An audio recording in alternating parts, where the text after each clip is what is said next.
Saludos jóvenes, compañeros, todos. Bienvenido a esta sección de programación.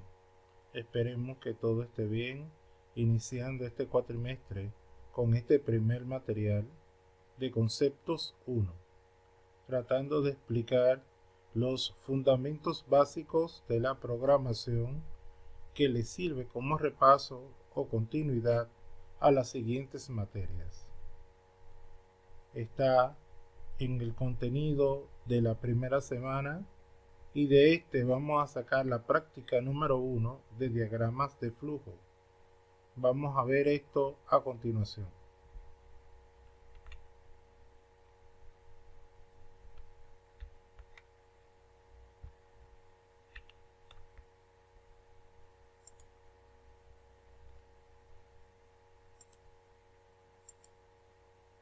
El primer concepto que vamos a hablar el día de hoy es acerca de la definición de qué es un problema.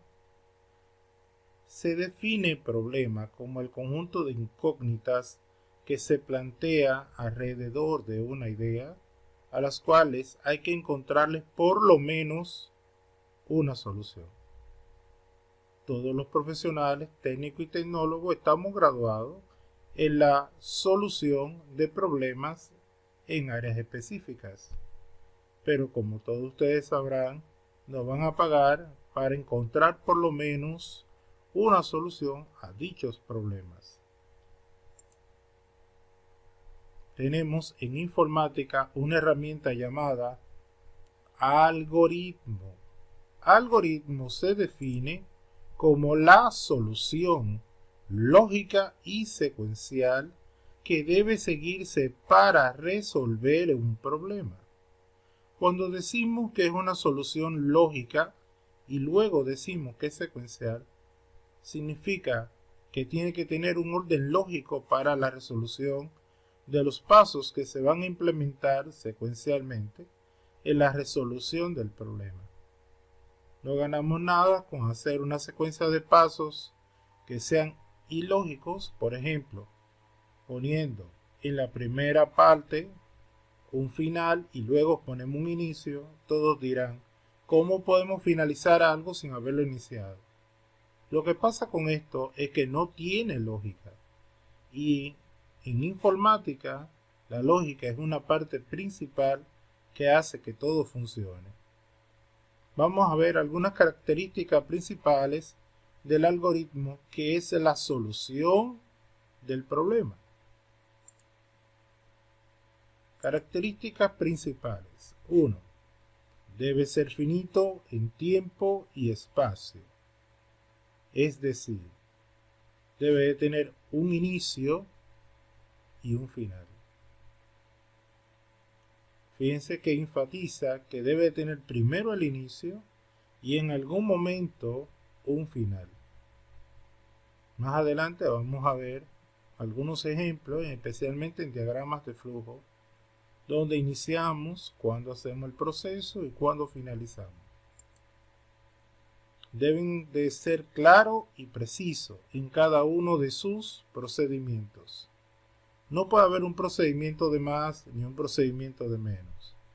Si decimos, dado dos números, hallar la suma, y no ponemos la operación que sume los dos números, aunque pongamos la captura de los dos números y el resultado, si no hicimos la suma, no va a poder imprimir cuánto da el resultado, por más que usted imprime esa variable. La característica número 3 dice, debe tener una definición clara y precisa en cada una de sus variables y constantes, de las que estén dando entrada y la del resultado.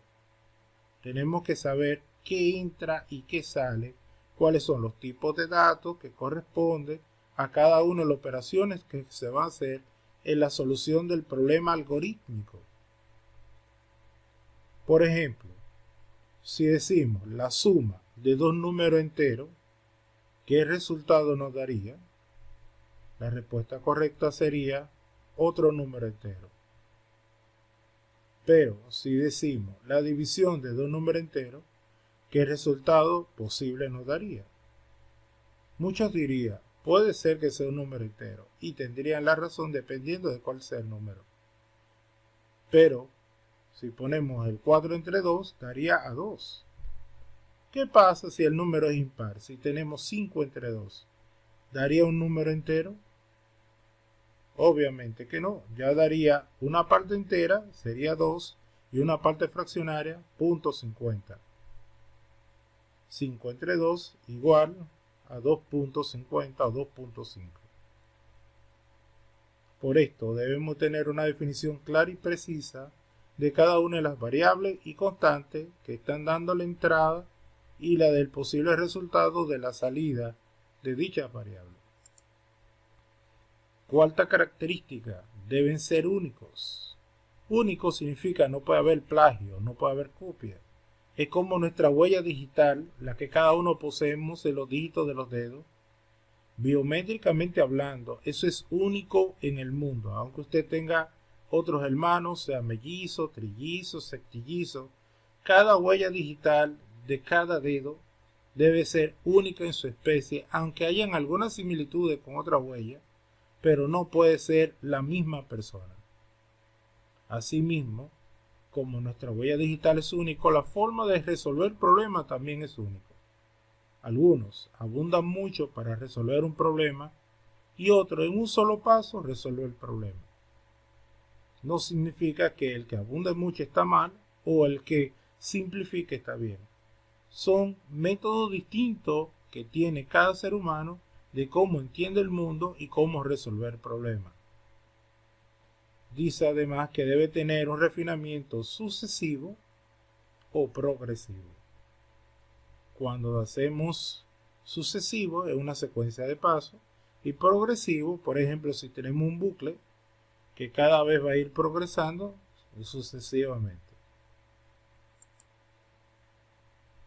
Hablemos del concepto dato. Un dato, por definición, es una representación simbólica. O sea que un dato es un símbolo o un conjunto de símbolos, que puede ser numérico, alfabético, alfanumérico, binario, etc.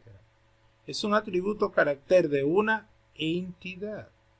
Esa palabra vamos a guardarla por ahí y la vamos a estar usando en el transcurso de la materia y de la carrera. Los tipos de datos elementales, sin importar el lenguaje de programación,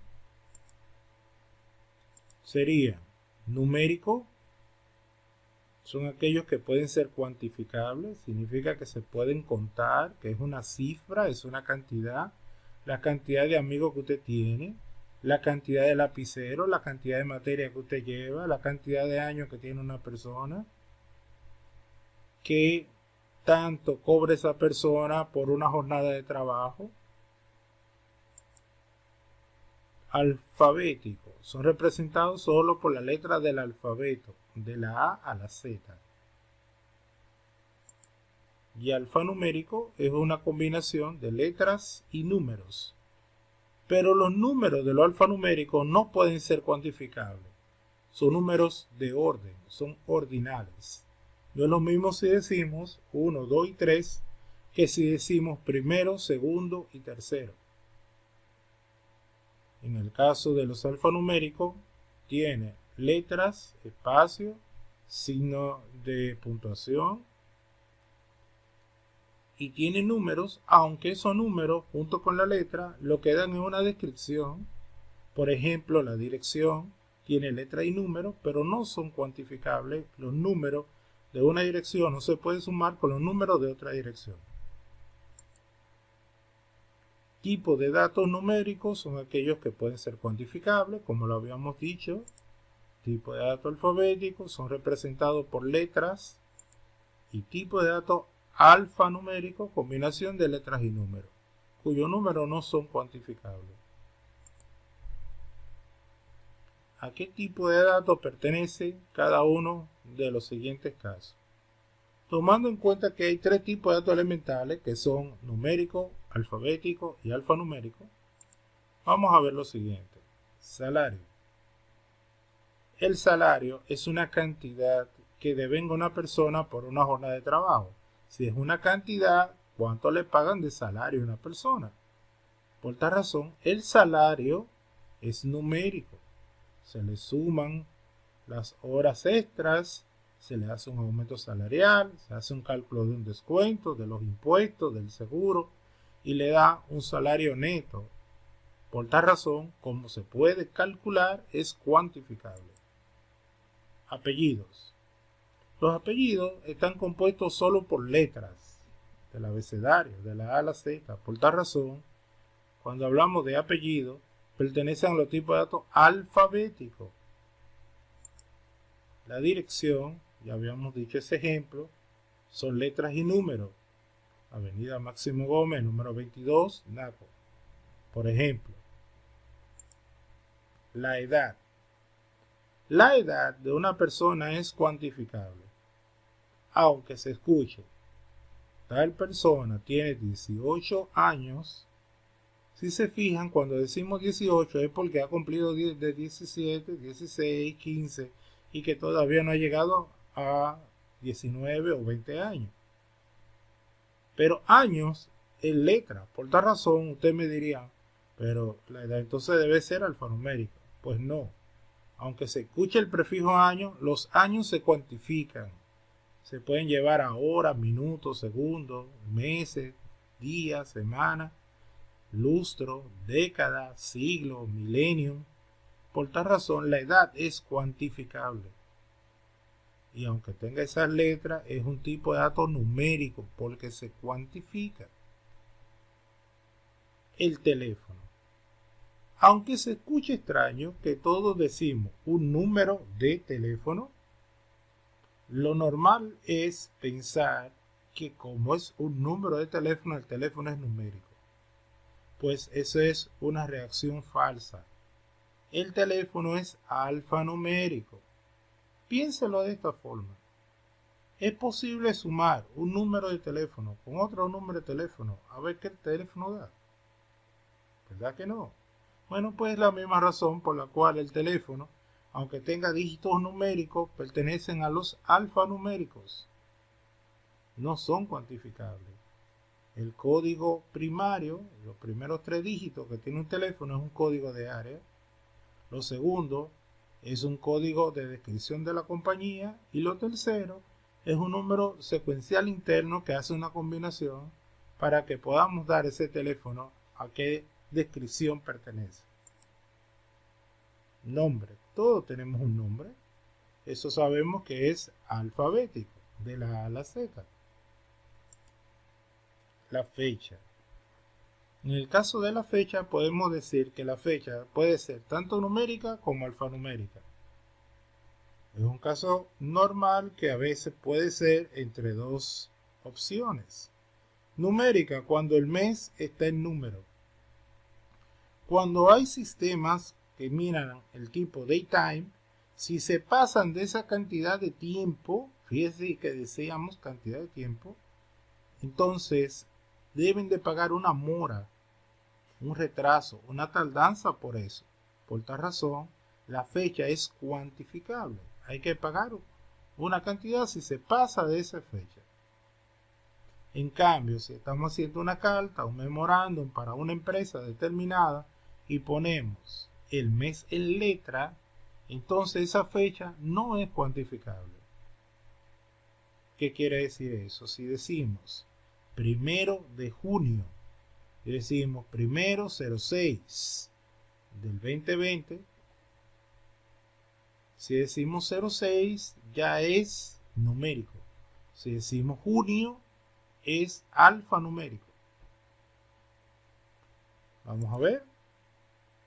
Programa. Un programa es un conjunto de sentencias que están organizadas de manera lógica y secuencial, que con análisis previo le indica al computador qué tarea va a realizar. Los programas pueden ser programa fuente y programa objeto.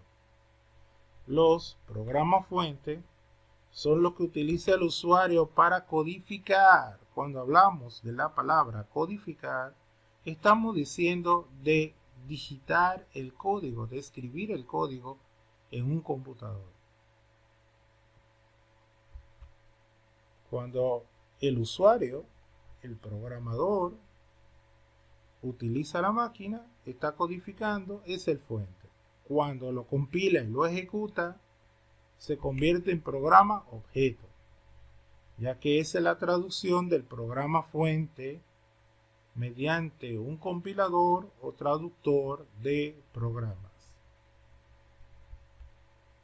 Lenguajes de programación. Por ejemplo, cuando nosotros usamos un lenguaje de programación, utilizamos para almacenar información en la memoria sobre la tarea que va a ejecutar los programas en ese lenguaje de programación. Los lenguajes de programación pueden ser desde sus inicios algorítmico e informático. Algorítmico es aquel por medio del cual se realiza un análisis previo de un problema a resolver y encontrar un método que permita resolverlo, determinando el conjunto de todas las operaciones a realizar y en qué orden se deben ejecutar. Cuando hablamos del orden, estamos hablando de que es algorítmico. Al ser algorítmico, recuerden que viene de algoritmo, de la solución lógica y secuencial de un problema. Cuando digitamos ese algoritmo, esa solución hecha en diagrama de flujo, pseudocódigo, a un computador, entonces pasa de algorítmico a informático. ¿Cuándo es informático? Por medio del cual ese algoritmo se codifica, se digita el código a un sistema comprensible por el ordenador o computador. El lenguaje de programación informático puede ser de bajo nivel y de alto nivel.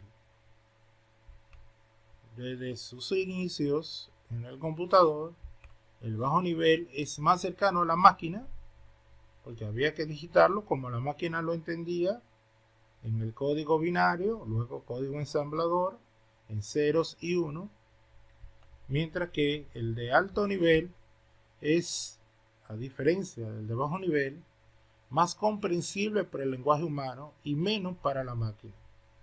¿Qué sucede con el de alto nivel? Que cuando nace el concepto del compilador, hace que nosotros podamos escribir un conjunto de comandos, de sentencias, que es más cercano a nuestra comprensión, y cuando digitamos esos comandos en una secuencia de estructura lógica, le damos a compilar, él lo lleva del programa fuente al objeto, por tal razón lo lleva de lo que nosotros vemos al lenguaje del computador, al bajo nivel. Ya esta es una palabra en español que todos conocemos, variables. Las variables se definen como un valor, dato o información que varía, que cambia continuamente durante la ejecución de un programa.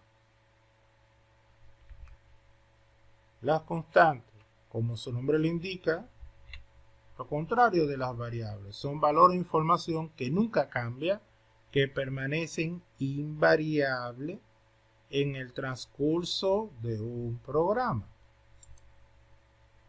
Reglas para declarar las variables y las constantes. Fíjense que es la misma regla para ambos casos. Primera regla, no puede iniciar con un número. Segunda regla, no puede ser una palabra reservada del lenguaje de programación que se está utilizando. Tercera regla, no puede haber caracteres especiales ni espacios en blanco de por medio. Vamos a ver. Diga cuáles podrían ser utilizados como variable o constante. Significa esto que en base a las reglas que acabamos de dar, preguntemos qué es variable y qué es constante.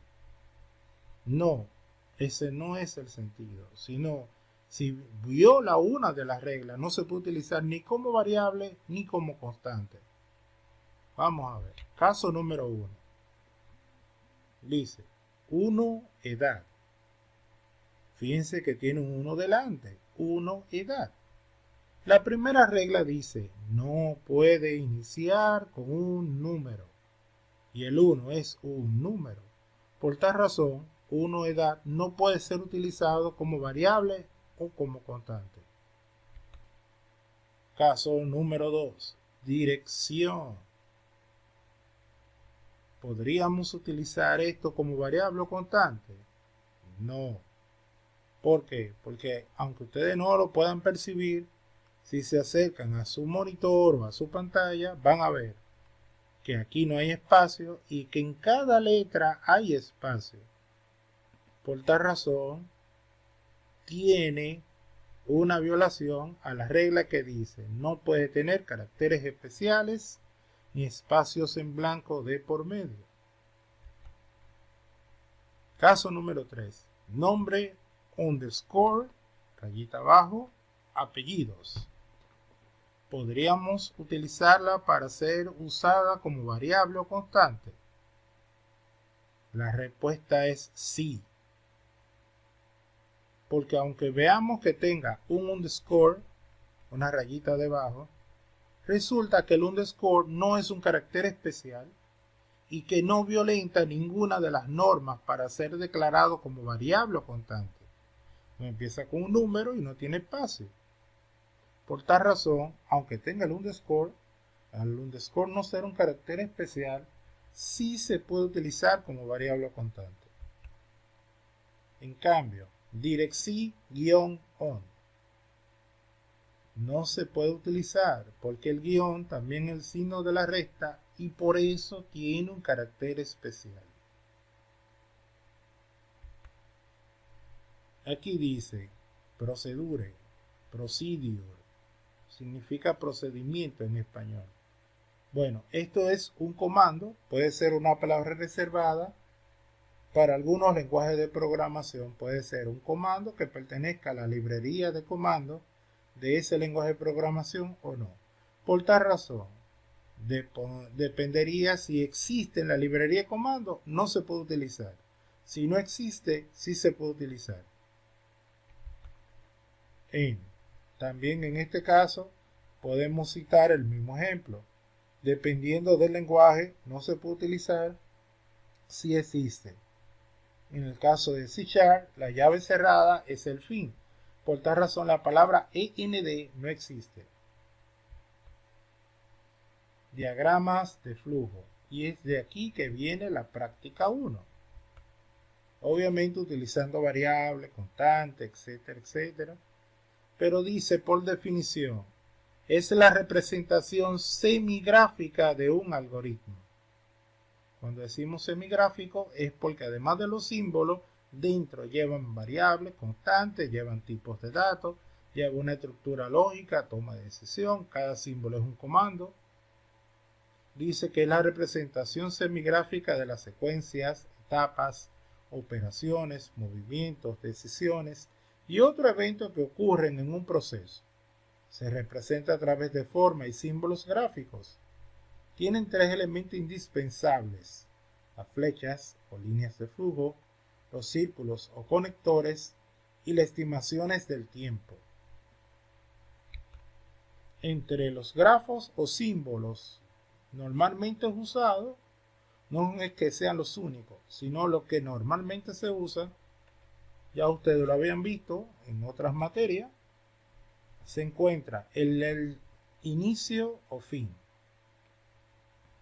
Indica un inicio o un fin de un diagrama de flujo. Líneas de flujo son las flechas que indican el sentido o trayectoria de la información o tarea. Conector interno se utiliza para unir una porción de un diagrama con otra porción del mismo diagrama en la misma página. Por favor, quiero que visualicen bien el conector interno, porque dependiendo de algunos autores pueden encontrarse que citan el conector interno como si fuera un inicio. Habíamos dicho que el inicio y el fin es este símbolo que está aquí. No vayamos a confundirlo con el conector interno. Líneas de flujo. conector de página. Se utiliza para unir una porción de un diagrama con otra porción del mismo diagrama que están en páginas distintas. Decisión. Se utiliza para tomar una decisión dentro de un diagrama. Esta decisión puede ser positiva o puede ser negativa. Si estamos tomando decisión, siempre tenemos que evaluar cuáles serían las dos opciones. Entrada manual. Representa una entrada de caracteres a través del teclado. Existe este símbolo y existe el símbolo del paralelogramo como entrada manual por teclado. Salida por la pantalla.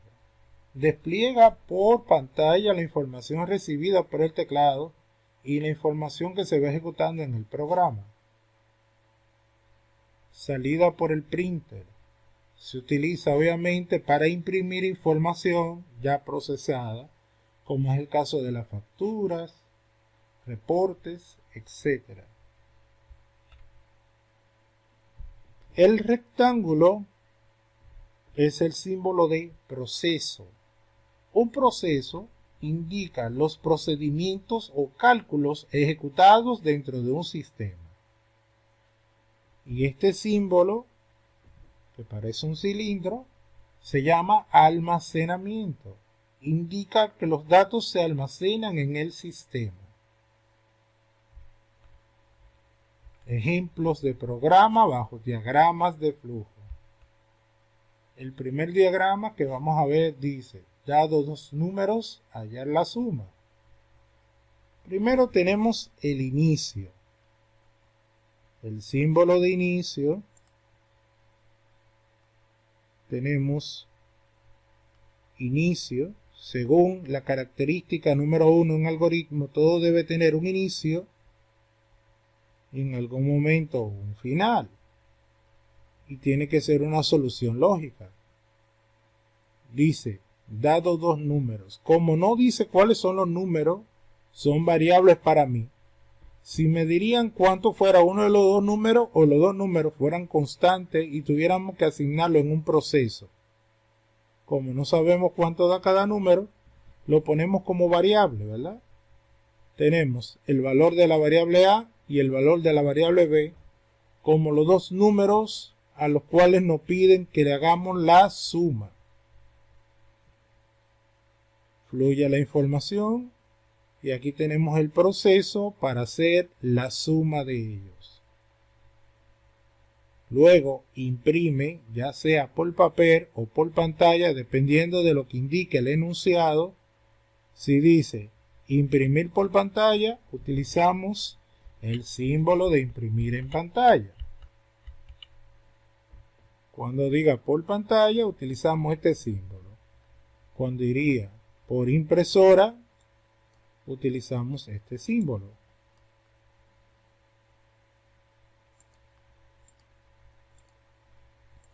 Como en este caso nos dice por dónde debemos de imprimir, podemos utilizar cualquiera de los dos. Después de imprimir, fluye la información y se va hasta el final. Dice, siguiente caso, dado el sueldo bruto y un 10% de descuento, calcular el sueldo neto.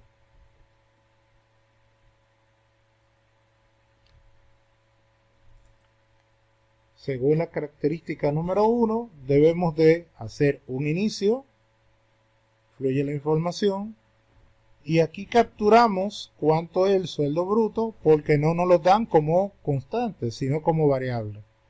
La constante aquí dice que es el 10% de descuento.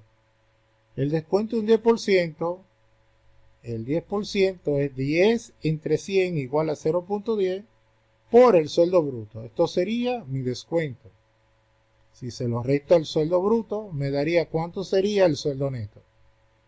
Por ejemplo, si alguien gana 10.000 pesos y tenemos un descuento de un 10%, de 10.000, si le quitamos 0, nos quedan 1.000. 10.000 menos 1.000 serían 9.000. Imprime 9.000 y finaliza.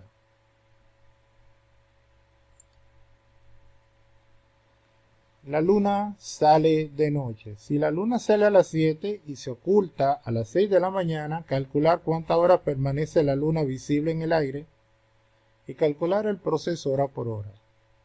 Tan solo debemos de iniciar, tomar en cuenta a qué hora sale la luna y preguntamos, ¿sal es mayor que 12? Cuando sea verdad se va por el lado de la derecha, cuando sea falso se va por abajo. 7 es mayor que 12, no, entonces total hora que no tiene nada hasta ese momento es 0, 0 más 1 es 1, que es el total de hora que va a ir calculando, luego pasa de este lado, sale 7 más 1, 8.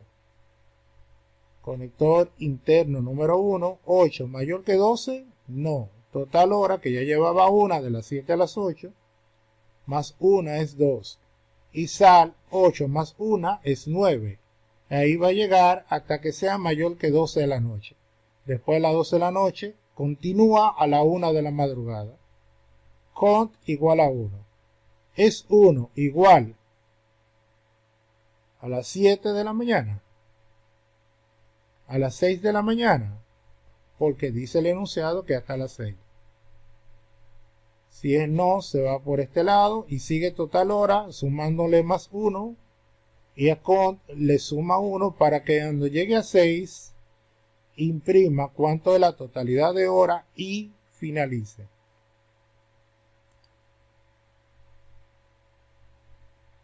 Continuamos con los ejercicios que nos correspondan según la tarea que tiene cada grupo. Si es programación 1, le corresponde una parte de este ejercicio. Si es programación 2, le corresponde los ejercicios del CodeWords. Para entrar a CodeWords, debemos de hacer lo siguiente. Entramos a internet,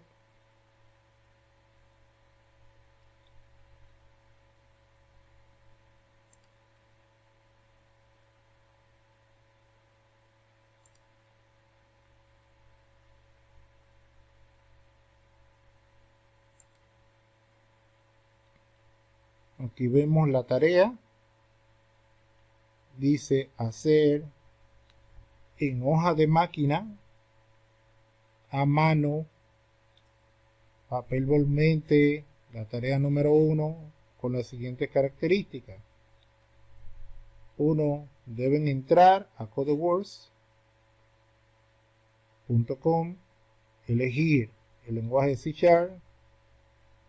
luego de estar registrado, escogen 40 ejercicios, programación que corresponda, que no sea la 1, y luego lo van a crear en diagrama de flujo en las hojas de máquina.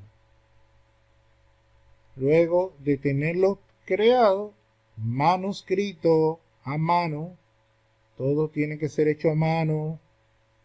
Luego abren un documento de Word, le hacen fotos a los ejercicios, los mandan, copian cada una de esas fotos, la pegan en el documento y lo envían por esta tarea a la plataforma. ¿Cómo entramos a CodeWords? Solo hay que darle en el navegador codewords.com,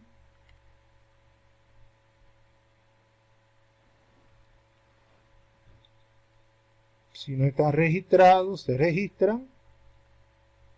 Si están registrados, para registrarse solo tienen que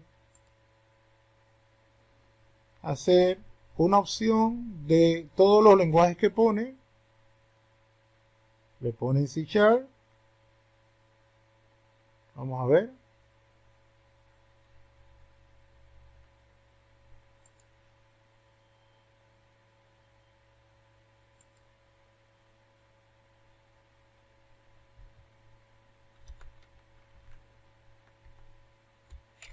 for the words.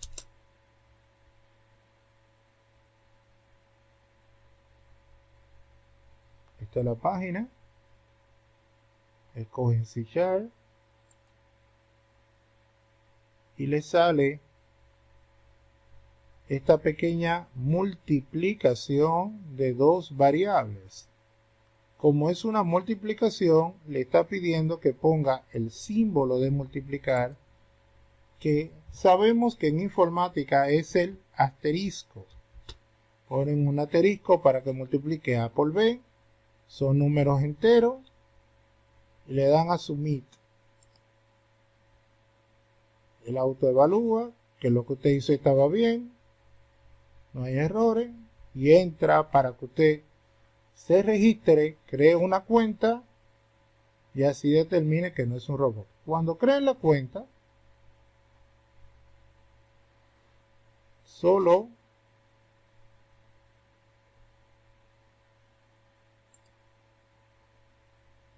necesitan loguearse.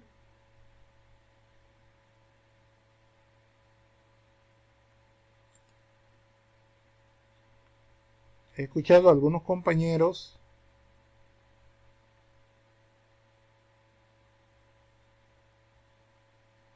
que piden que todo esté en un solo idioma. Si quieren cambiarlo, solo tienen que decirle al traductor que está aquí arriba que se lo dé en el idioma que ustedes están buscando. Cuando ustedes se lo dan en el idioma,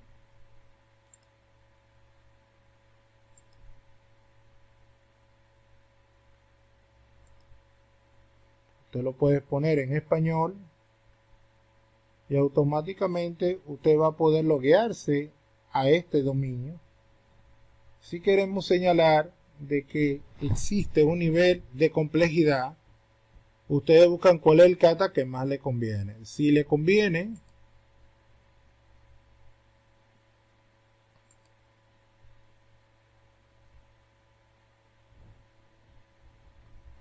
un kata de nivel de dificultad muy mínimo, entonces mientras más bajito el kata, más sencillo es.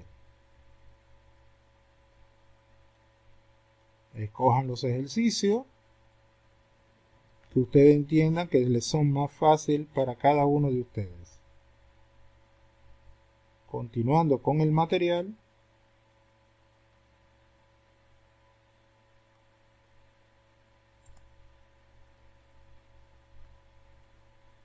seguimos